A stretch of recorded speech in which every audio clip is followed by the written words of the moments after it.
What is going on, everyone? My name is Andy. Welcome back to another FPL video. In this one I'm going to go through my top 5 FPL tips. Some of these are geared more towards when you're building your game week 1 squad. Some are more useful for throughout the season. Either way, hopefully they'll help you do better at FPL. If they do and you enjoy the video, make sure to give it a like. Hit that subscribe button if you haven't done so already. And if you want to check out Fantasy Football Hub, who I'm partnered with for this season, make sure you check out the links in the description below. So first up is to practice patience. I think a lot of FPL managers don't give their picks enough time to start scoring points. In an ideal world, you would bring someone in and they'd start scoring straight away, but that doesn't always happen. The big question is, how long do you remain patient for if a player isn't performing? Is it 1 game week, 2 game weeks, 3 game weeks? What's the cutoff? Ultimately, there's a bit more to it than that. So I'm going to run through my thought process. I will say, because of the way pricing has been done this year, it's very hard to pick a really bad FPL squad. So most of your game week 1 squads are going to be pretty decent, and most of those picks are not going to suddenly become awful after a couple of games. So let me give you an example, right? Let's pick a player. Let's go for Saka, okay? Very popular in pre-season. He's owned by 51.5% of the entire game. Reasons for that: he was great last year. We're expecting him to be great again. Arsenal's fixtures are good. There's a bit more to it, but that's a few of the reasons why he's been picked so much. What if he blanks in the first 3 games that Arsenal have? Forest at home, Palace away, Fulham at home. How long do you remain patient with him? Do you get rid of him straight away? Do you give him 1 more week, 2 more weeks, etc.? These are the things that I would think about, right? What do the upcoming fixtures look like? Now, for Arsenal, after game week 3, it's Man United at home, Everton away, Spurs at home, Bournemouth away. I would say that those fixtures are all right. Yes, they've got to play Man United and Spurs, but they're both at home. Arsenal attack is strong. Saka's a big part of that. And the other 2 fixtures are away from home, but they're against weak defences, Everton and Bournemouth. So could the fixtures be more ideal? Yes. Are they awful? Definitely not. So fixtures probably okay. Then I would ask myself, has anything significant changed? If Arsenal are still looking good, Saka's playing every game and pretty much every minute, he's still on penalties, he's still in that attacking right wing role, I would say nothing has really significantly changed. Sometimes, especially over a small sample of games, like 3 game weeks, stuff can happen where maybe Martinelli or Jesus or Odegaard hog all the points. It doesn't mean it's going to continue happening after that. So if nothing significant has changed and the fixtures look good, the only other question to ask yourself is the alternative actually a better pick? Because sometimes people get so fixated on having to sell a player, they don't consider that the player they want to bring in might actually not be that great. So if we go back to the fixtures again, let's say you don't like them and you want to get someone else from game week 4, well, you could look at Chelsea fixtures and maybe pick up someone like Raheem Sterling, save yourself 1.5 million. Is he much better than Saka? Well, from game week 4, they got Forest at home, Bournemouth away, Villa at home, Fulham away, Burnley away. Pretty good fixtures. And if he's looking great in the first few game weeks, maybe that actually is a good player to bring in instead. So it might not be a case of remaining patient past those 3 weeks. You might just make that move. But if you've got other stuff to deal with, I would question whether that's something that you have to do. And obviously, we can discuss individual moves as we get into the season. This is just a broad kind of outline of how I'd be thinking about it. But ultimately, most of the picks you make, they're not going to suddenly become awful. And I think right now, you can easily say Saka, Odegaard, Martinelli, Salah, Haaland, who else? Kane, right? Man United players, Bruno Fernandes, Rashford. If they've got good fixtures, they are just good picks. And that is going to be the case for pretty much the whole season. So unless something significant changes and they start looking awful, they're not going to become bad picks if they got good fixtures, and you can remain patient with them. Obviously, other stuff crops up. Double game weeks, another player might come into form that you really want, and you can assess that as you go. But I really would try and give your players that you pick a chance to start scoring you some points, no matter how long it takes, if there's no better alternative. So next up is when making decisions to think medium term, about 4 to 8 game weeks in advance. If you think shorter term than that, you tend to lose that patience. You don't give your players enough time to perform, and it's harder to think longer term because so much stuff can happen in between. So you want to try and maximise points in the next kind of 4 to 8 game weeks. There are exceptions to that. For example, when I build my game week 1 squad, I might think a bit longer term for the goalkeeper position because it's not a spot that I want to use many transfers on. And likewise, if a double game week suddenly gets announced and I haven't got many players from the teams that are playing twice in a particular game week, I might think a bit shorter term about my transfers. But outside of that, I'm always looking like 4 to 8 game weeks in advance.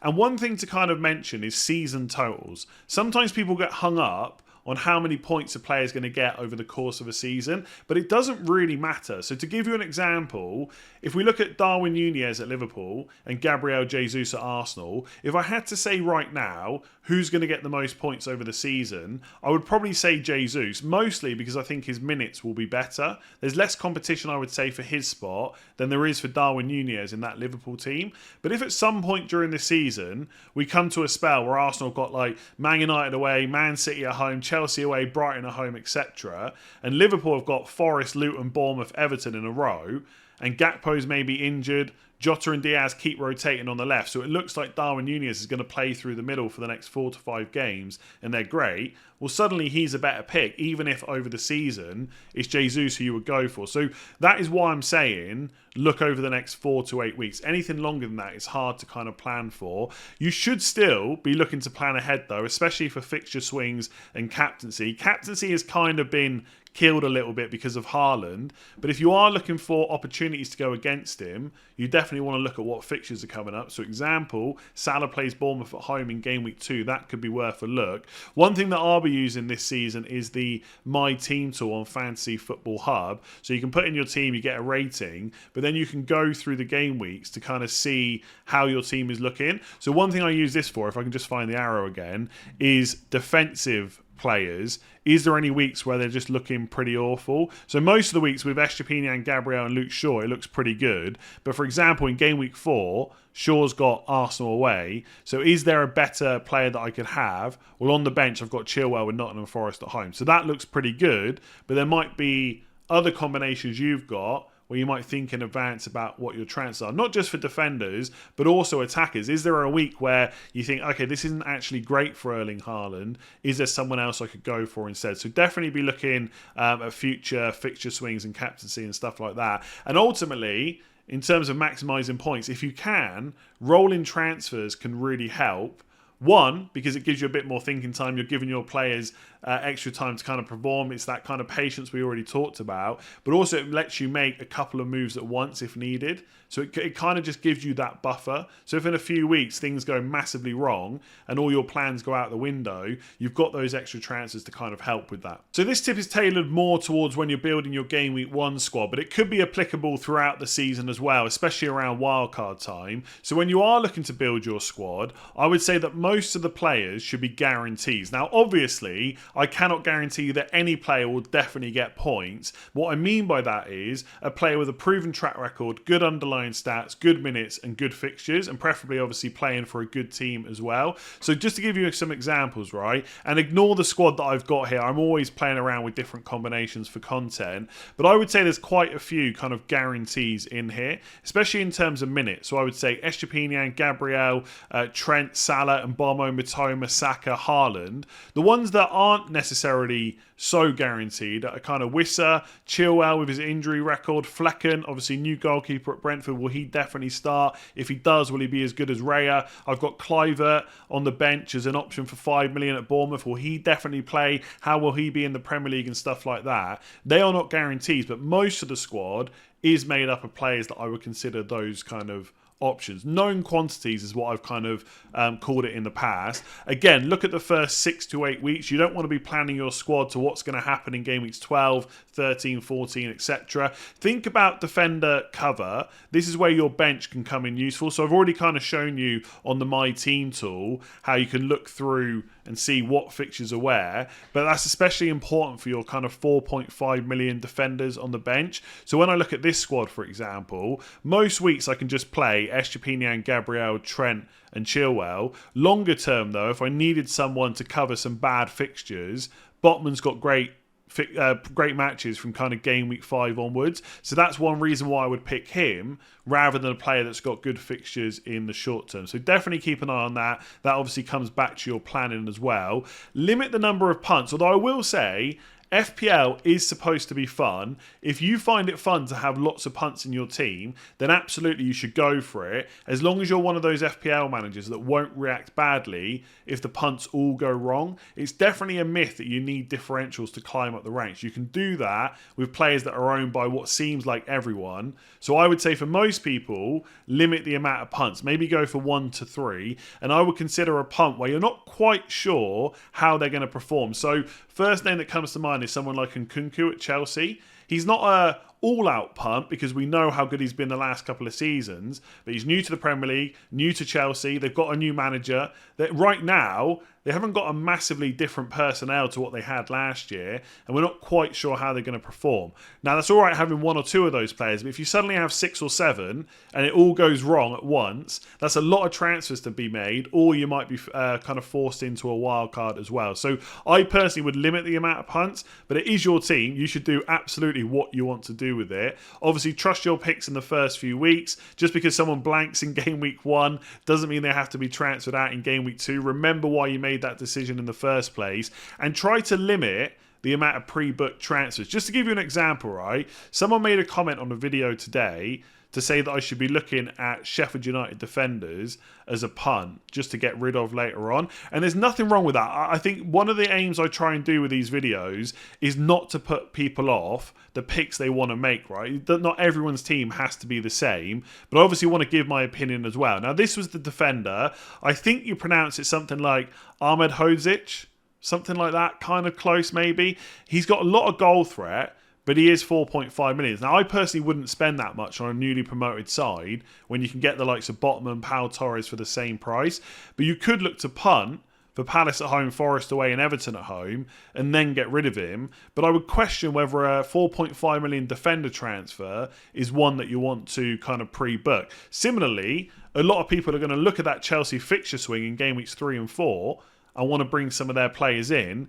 And they might pre-book, well, I'm going to get Nkunku, I'm going to get Sterling. But that's 2 transfers. So much can happen in the first few weeks that you might have other stuff to deal with. So I would try and limit the amount you do. There's nothing, I don't want to say that it's completely wrong to do that, because sometimes looking ahead, like I've said, planning for fixture swings, captaincy and stuff like that and pre-booking transfers can help maximise your points. But you need to limit the amount of kind of those you do, because it can get to a point where you've got too much going on that you want to do and too much that you have to do. So this is always a bit controversial, but one of my tips would be to start using stats if you're not already. And I'm not saying from now until the end of time you have to make every single decision using stats. You can still watch matches, you can still use the eye test, but they can be handy. One of the ways that I like to use them is to quickly analyse players. So just to give you a few examples, right? I watch a lot of Premier League matches, but I cannot watch them all. Take Gibbs White and Nottingham Forest. Do you think I watched every single Nottingham Forest game last year? Definitely not. A quick way to analyse how good Gibbs White is at his price point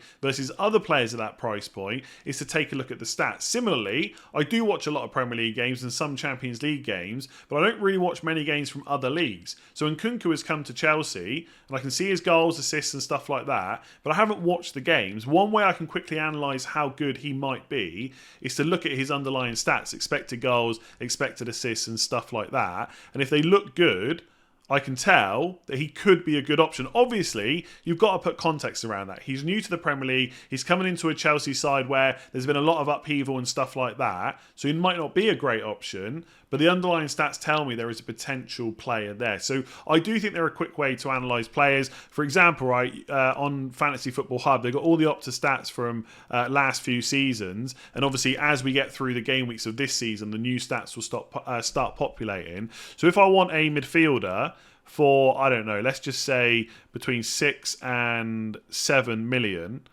let's just put that there, I would go to my custom stats here, and I like looking at stuff like non-penalty expected goals, expected assists and stuff like that, so I can then see what kind of numbers everyone has. So last season, the highest non-penalty expected goals for a player in that price point was actually Barnes at Leicester. So if he comes to Newcastle and he's going to get regular minutes, maybe that's someone we can look at. And I also like looking at per 90-minute numbers as well, because it kind of puts people on an even keel. So you can kind of look at this. You have to apply context around it. But I find stats really useful as a quick snapshot to compare lots of different players. I would say keep it simple. Expected goals, expected assists, expected goal involvement, which is basically expected goals, expected assists combined, and then expected goals conceded. That gives you an idea of what fixtures are the ones to target. Don't cherry pick. Sometimes you'll see people say, this guy over 6 game weeks has got great expected goals, but this guy over 12 game weeks has got lots of shots in the box.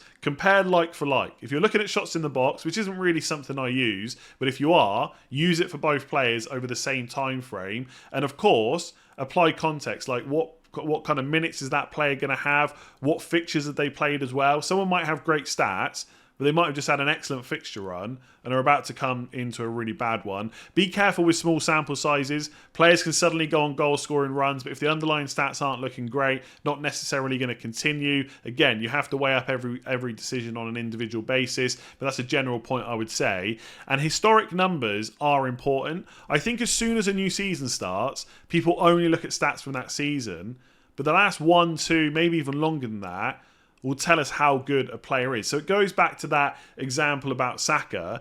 If Saka's underlying numbers are bad for the first 3 weeks, that's not going to put me off, because I know there's a quality player there, because I can see the numbers from all the previous seasons. And I think at his age, it's very unlikely that his numbers have dropped off a cliff. It's just that he's probably had a bad 3 games or something like that. So yeah, as you'll know from watching the videos, I do like stats. I don't think it's the only way to make decisions, but I do think it can be very helpful. So this is a really important one, and that is to judge your decisions, not the outcome. Once that deadline passes, you have no control whatsoever over what's going to happen in that game week. And sometimes you're going to make a good decision and get unlucky with the outcome. And that could happen multiple times during a season, and it could even happen game week after game week after game week. And all you can do to react to that is to keep making good decisions. So to give you an example, right, let's say someone starts the season with Trent and Salah. Now we could debate whether that's a good decision, but let's just say they've started with them and they get to game week 2, they got Bournemouth at home, but they want to sell them.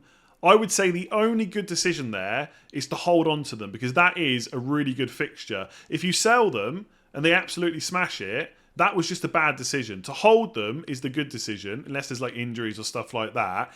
If in the game Salah misses a penalty and Trent gets sent off, that's a bad outcome. But if you look back at it, why did you make the decision? Because they are 2 class players with a great fixture. Did you get unlucky? Absolutely. And would you make that decision to hold them again? Yeah, of course you would. So therefore, you've made a good decision and you shouldn't judge the outcome. And I'm telling you now, throughout the season, this is going to test your patience a lot. And like I said, all you can do is keep making good decisions and hope you get lucky. And I don't want to get into a luck versus skill debate. There is definitely skill in picking players, fixture swings, stuff like that. But there is an element of luck with FPL. And the kind of sooner you accept that, the easier it is to kind of accept the outcomes that will happen throughout a season. So if you made it to the end of the video, thank you very much for watching. My bonus tip, if you want to do well at FPL this year, is to make sure you subscribe to the channel if you haven't done so already. I would love to hit 400,000 before the game week 1 deadline, if not by the end of the season. And if you've been enjoying the content throughout pre-season so far, there's loads more to come right up until the game week 1 deadline,